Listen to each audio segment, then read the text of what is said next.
Hey guys, welcome back to News Jump. It's Saturday. Let's take a dump on the news. Yeah, so, hey nerds.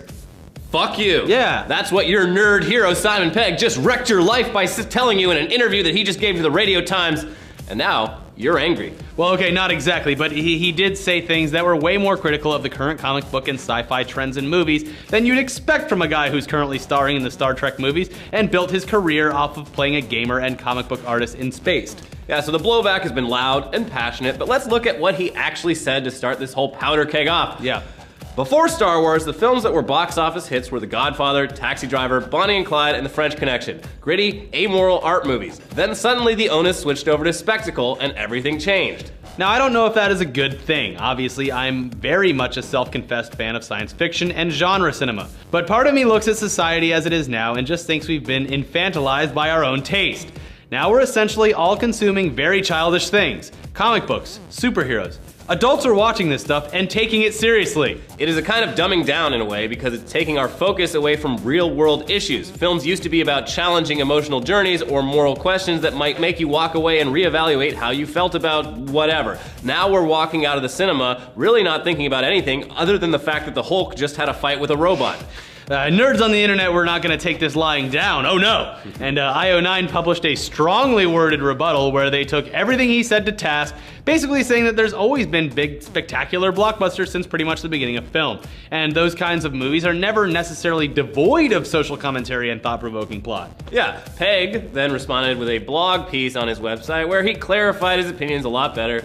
Basically saying that while he still loves nerdy stuff, he's more into stuff like Mad Max and Ex Machina and Game of Thrones that managed to rise above the conventions of the genre and make people actually think. Yeah, he talks a bunch about how his generation of nerds is the first one to break into the mainstream, and that the downside of that is that in a lot of ways they never had to grow up because all the big studios know they can make tons of money off them by making big superhero movies. The whole exchange is definitely worth reading, especially the last part, the blog piece. Fandom communities are generally not too receptive to criticism. Oh no. And the fact that this is coming from one of their own, from a guy who no one can really deny is a sincere fanboy, gives a lot more weight than if some writer from the New York Times tried to make these points. Yeah, he's like a nerd Trojan horse. Yeah. He like infiltrated their castle and then just... I think he has a point. Yeah, he has a lot of good points.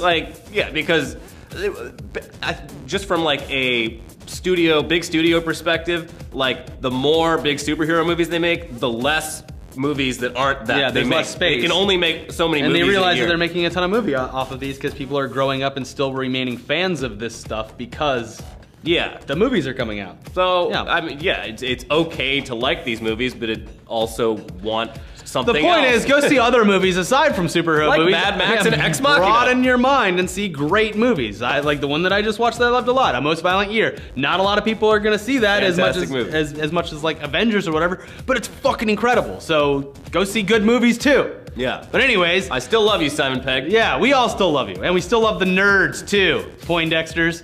But anyways, let's go right back to talking about mindless escapist comic book movie adaptations.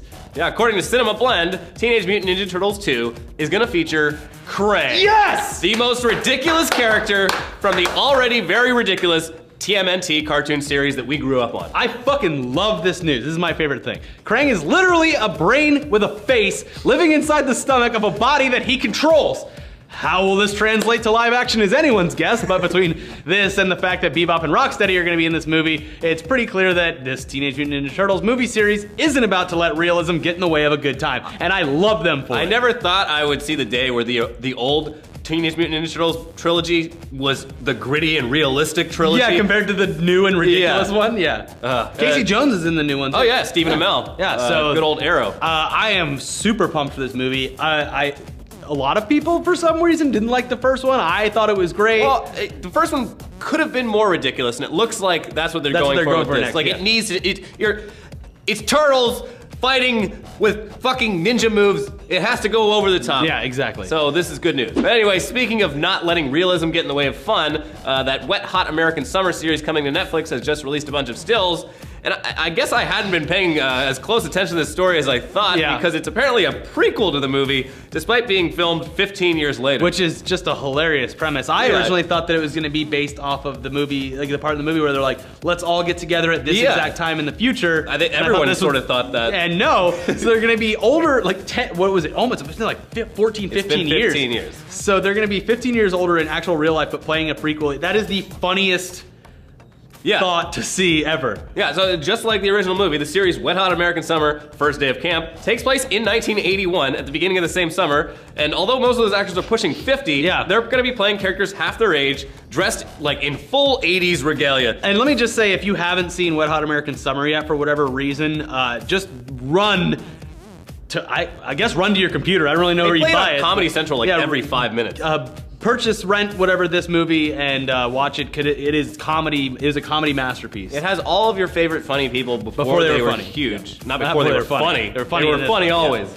Anyway, it's not like the original was all that tied to reality, so this is fine. Watching all these comedy veterans playing hormone-infused 20-something camp counselors in 1981 is freaking absurd, but it'll only add another layer to the comedy. Yeah, so that drops on Netflix on July 17th, but Netflix has also just announced another project that they've got coming up just in time for Christmas. It's A Very Murray Christmas, a Christmas special starring Bill Murray and directed by Sofia Coppola. Yeah, so it's an homage to the classic variety show style Christmas specials from the 60s. He was already in Scrooged. And that's a fucking great movie. It's about Murray as himself worrying that no one will show up to his special due to a really bad storm. But of course, through luck and perseverance, the guests arrive to sing and dance in holiday cheer. Probably get drunk.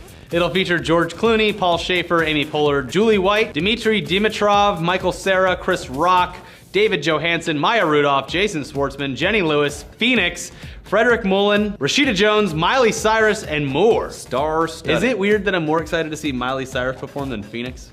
I want to see her twerk on Bill Murray. Yeah, that'd be great. So I don't know how he's going to top Scrooged.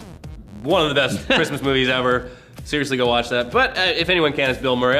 This concept sounds If anyone promising. can top himself, it's Bill Murray. Yeah. As always, or almost always, we've got a few videos from around the internet tubes for you this week, starting off with the official Game of Thrones musical by Coldplay's Chris Martin. No, this isn't real. It's part of Red Nose Day, a charity event to raise money. Better than Red Wedding Day. Yeah. It's a charity event to raise money for children living in poverty. But there are plenty of actual ridiculous music numbers about Game of Thrones, sung by actual Game of Thrones cast members in this. Yeah. There's Jon Snow singing Wildling, his version of Wild Thing. There's Jaime Lannister on solo piano doing a passionate song about incest. Yeah. Tyrion Lannister rocking out to a song about how he's managed to not die for so long despite so many other characters dying. And even my favorite, Rastafarian Targaryen, sung by Daenerys Targaryen, which is exactly what it sounds like. Yeah. It's always fun seeing the actors in this show having fun instead of being subjected to constant brutal tragedy, and Chris Martin is surprisingly good at playing a ridiculous, delusional version of himself. He was great on If anyone can top Extras. Chris Martin, it's Chris Martin. You ever see Extras? Yeah. Where he played himself? Mm-hmm. He's a funny guy. I don't like Coldplay at all, but he's a funny Coldplay guy. is great live. Yeah. Sure. So if you go see them live, you'll never realize how many Coldplay songs you know until you see them play trust live. me, I know a lot. Yeah. Anyway, another great video from this week that was also made to raise charity money is Arnold Schwarzenegger's guide to blowing shit up, which is exactly what it sounds like. It's Arnold Schwarzenegger blowing things up. He blows up a car, he blows up a closet, he blows up spaghetti, he blows up a whole bunch of shit, and even does the tried and true action star move of calmly walking away from an explosion in slow motion. So I believe he patented that move. Yeah.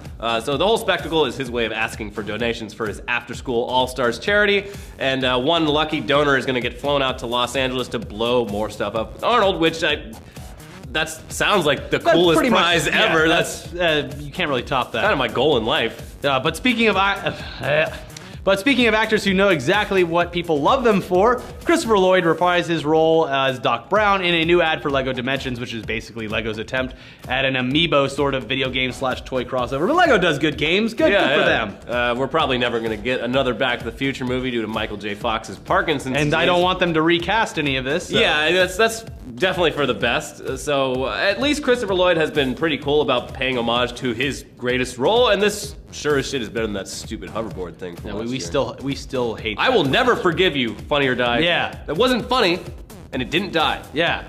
It's still alive. It's still haunting us. All right, guys, have a great weekend. Check out our other content over here, and we have a new podcast coming out tomorrow, so check that out and have a great weekend. Adios.